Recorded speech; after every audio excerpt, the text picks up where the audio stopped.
Hello everyone, তোমাদের সঙ্গে নতুন আরও একটি ব্লগ নিয়ে চলে এসেছি। চলো সেটাই তোমাদের সঙ্গে শেয়ার করি। আমি তো মেনলি দুদিনের ব্লগ শেয়ার করি, তো চলো কি কি করছি তোমাদের সেটা শেয়ার করি। আর যদি আমার ভিডিওটা ভালো লেগে থাকে প্লিজ লাইক কমেন্ট শেয়ার এবং সাবস্ক্রাইব করতে ভুলো না। সাবস্ক্রাইব করলে আমরা নতুন নতুন ভিডিও বানাতে আগ্রহী হই।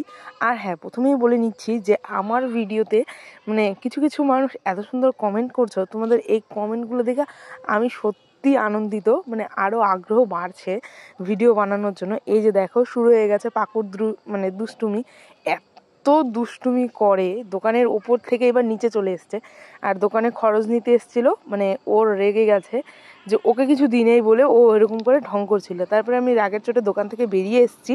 বেরিয়ে আসার পরে দেখবে এত পরিমাণে রেগে গেছে, দোকানের র্যাকের নিচ দিয়ে ওরকম করে হাঁপুর পাড়ছে, হাঁটু দিয়ে হাঁটছে। তো হাঁটার পরে সম্পূর্ণ আমাদের বারান্দাটাই ওরকম করছিল, এতটাই রেগে গেছে। তারপরে গিয়ে দেখো এমনভাবে শুয়ে রয়েছে। তারপরে মা কোলে করে নিয়ে বাড়ির দিকে যাবে, আর তখনই দেখবে পট করে বলবে টাটা। কি যে রাগ হয়েছিল, মা কোলে নেওয়াও শেষ, ওর রাগ কমে যাওয়াও শেষ, বুঝলাম না। তারপরে ওকে মা ওদের বাড়ি নিয়ে চলে গেল। যে দেখো ওর নিজে টাটা দিচ্ছিল, তারপরে মাকে বলছিল টাটা দিতে। আর ওদের বাড়িতে বানাচ্ছিল চষি পিঠে, যে বৌদি আর পিসিমণি চষি বানাচ্ছিল, কারণ আমাদের আগের দিন পিঠে হয়েছে, তো ওদের বাড়িতে হয়নি, তাই বৌদি আর পিসি চষি বানাচ্ছিল। আর চষি পিঠে খেতে চেয়েছিল আমার জেঠু আমার বৌদির হাতে। তো বৌদি আর পিসি পাশে এটা করে দিচ্ছিল, দড়ি টাইপ যে হয় ওটা করে দিচ্ছিল, আর বৌদি কাটছিল। সত্যি কথা বলতে চষিটা ভালোই হয়েছিল, বৌদির হাতে খেতে চেয়েছিল। একটু আমার জেঠু অসুস্থ আছে, তাই বানিয়ে দেওয়া হয়েছে। তো আমি একটুখানি খেয়ে নিয়েছিলাম। আর মা তো খায় না চষি পিঠে, তার জন্য মার মন চাচ্ছিল যে মা মোমো খাবে, কারণ মা দোকানের কোনো ফাস্টফুড খায় না, দোকানের জিনিস খাই না। তো এই যে মা মোমোর জন্য রেডি হয়ে গেছে। এদিকে দেখো করছে হলো মা পেঁপে ছুলছে, পেঁপে দিয়ে মোমো করা হবে, কারণ বাঁধাকপি তো নেই বাড়িতে, পেঁপে ছিল। আর বোন ঘুম থেকে উঠে এসে এই যে ময়দার ডো মাখছিল মোমোর জন্য। হালকা একটু লবণ, তেল আর জল দিয়ে ডোটা মেখে নিচ্ছিল। আর এদিকে দেখো মা পেঁপেগুলোকে ধুয়ে গ্রেটার দিয়ে গ্রেট করে নিচ্ছিল। আমার খুব একটা পেঁপের মোমো খেতে ভালো লাগে না। মার জানি না, মা তো কোনোদিনই ফাস্টফুড খেত না, বাজারের কোনো জিনিসই খেত না, কিন্তু আমি একদিন বানিয়েছিলাম বলে মার খুব ভালো লেগেছে, তাই মা এখন মাঝে সাঝেই মোমো খেতে চায়। তাই মা যেহেতু চায়, তাই আমরা বানায় দিতে বাধ্য, কারণ মা আমাদের জন্য এত কষ্ট করে। তো তাই বলে আমরা তিনজনে লেগে পড়েছি মোমো বানাতে। আর আমি ভিডিওতে থাকতে পারি না, কারণ আমি ভিডিওটা করি, তো এর জন্য আর ভিডিওতে থাকা হয় না। যাই হোক, চলো এই যে বুনু গুলিগুলো তৈরি করে ফেলেছে, আর গুলিগুলো এক জায়গায় লেগে যাবে জন্য ময়দা দিয়ে জিনিসটাকে মেখে নিয়েছে হালকা করে। তো এই যে দেখো ময়দার লেচি কেটে নিচ্ছে, লেচি কেটে নিয়ে যে বেলা শুরু করে দিয়েছে বোন। তারপরে আর ভিডিও করতে পারিনি, কারণ তাড়াহুড়ার মধ্যে এই যে এই কটাই মোমো বানিয়েছিলাম।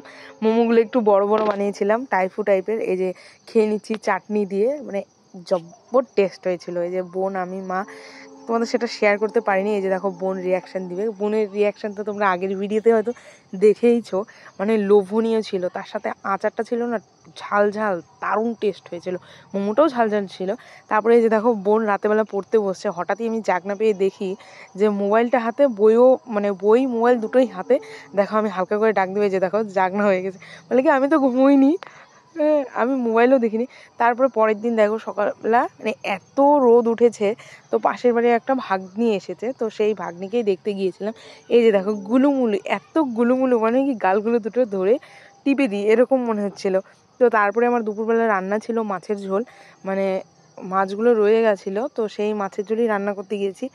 তো মাছের ঝোলে কি করেছি জানো, এত পরিমাণে তেল হয়ে গেছে আর লঙ্কা হয়ে গেছে, একদম লাল লাল মাছের ঝোল হয়ে গেছে। আমাকে একটু বকাও দিয়েছে, তেলও বেশি পড়ে গেছে, আর লঙ্কাটাও না গুঁড়ো লঙ্কা দিয়েছি, তো প্রচণ্ড পরিমাণে বেশি হয়ে গেছে। তো এদিকে করছিলাম রান্না, তারপরে একটু টাইম দোকানটা বন্ধ করতে হয়, তাই দোকানটা আমি বন্ধ করতে গিয়েছিলাম। তো এই যে দেখো সেটাই বন্ধ করছিলাম, সবগুলো সরিয়ে নিই। আমাদের এখানে টিন দিয়ে বেড়া না, আমাদের এখানে পর্দা টানানো আছে। এখনও সবে মাত্র ছোট করে দোকানটাকে সাজানো হয়েছে। ভবিষ্যতে যদি একটু বড় হতে পারি তাহলে দোকানটাকে বড় করার চেষ্টা আছে। তো সেটাই, বাড়িতে একা ছিলাম আমি, তাই ওইদিকে রান্নাটা বসিয়ে দিয়ে আমি দোকানটা বন্ধ করতে এসেছি, কারণ যখন তখন না লোক চলে আসে, তো একটু টাইম বন্ধ রাখি, সেই টাইমটায় আমি রান্না করতে যাই। তাই ওখানে ওপাশে আমি জল দিয়ে, মাছের ঝোলে জলটা দিয়ে আমি আপাতত এসেছি দোকানটা বন্ধ করতে। তারপরে যে বাড়ির কাজকর্ম আছে সেটা করতে লাগবে, মানে কাজ অ্যাকচুয়ালি মাও থাকে না বাড়িতে, বাবার কাজে যায়, তো বোন স্কুলে চলে যায়, তো দোকানটা আমাকেই সামলাতে লাগে। এই যে দেখো পর্দাটা নামিয়ে দিয়েছি, ওপাশে রাস্তা, এই ড্রামগুলো দিয়ে আমি, ড্রামগুলো হয়তো দেখতেই পাচ্ছ একটু ফাঁকা ফাঁকা, কিন্তু ফাঁকা শেষ হয়ে গেছে, সন্ধেবেলা আনা হবে। আর এই যে দেখো এত পরিমাণে লাল হয়েছে, মানে লাল লাল মাছের ঝোলটা খেতে টেস্ট হয়েছে সত্যি কথা বলতে, কিন্তু প্রচণ্ড পরিমাণে লাল হয়ে গেছে, কিছু করার নেই, বকা খেয়েছি প্রচুর পরিমাণে। তো এই যে দেখো এতগুলো ব্যাগ দেখছো কেন বলো তো, এইগুলো হলো সব জুতোর ব্যবসা করে আমার কাকিমা, আর কাকু হলো জুতোর ব্যবসা করে, তো সেই জুতো নিয়ে কাকু দোকানে যাবে। আর এই বোনটাকে তো হয়তো তোমরা চেনোই, কারণ আগের ছট পুজোতে আমি এই বোনটার সাথে গেছি, ও একজোড়া জুতো নিবে, তাই সেই জুতো খুঁজছিল, মানে খোঁজার পরে অবশেষে এত জুতা দেখার পর ওর মাথা গুলিয়ে গেছে, মানে কোনটা থেকে কোনটা নিবে, অনেক জুতো ছিল তো, মানে এর জন্য বুঝতে পারিনি। এত জুতো দেখে ও দিশে হারা হয়ে গেছে সত্যি কথা বলতে। জুতোগুলো সত্যি খুব ভালো ছিল, ও জুতো নিতে চেয়েছিল মোটায়, যে এরকম মোটা ফিতে। তারপরে এই যে দেখো লাস্টে এই জুতোটা পছন্দ হয়েছে, তো এই জুতোটা আমার কাকিমা পরিষ্কার করে দিচ্ছিল। কাকিমা বলছিল যে আমার মুখটা দেখাস না, আমার মুখটা খুব বাজে অবস্থা। আমি বললাম ঠিক আছে, তোমার মানে তোমাকে দেখাবোই না। তো এইভাবেই একটু শেয়ার করলাম। আর তোমাদের যদি জুতা লেগে থাকে, কারো দরকার, প্লিজ আমাকে কমেন্ট করতেই পারো। আর হ্যাঁ, এই যে দেখো বোন স্কুল থেকে এসে ড্রেস না চেঞ্জ করেই আগে ফোন নিয়ে বসেছে। আর হ্যাঁ, দেখা হচ্ছে অন্য ভিডিওতে।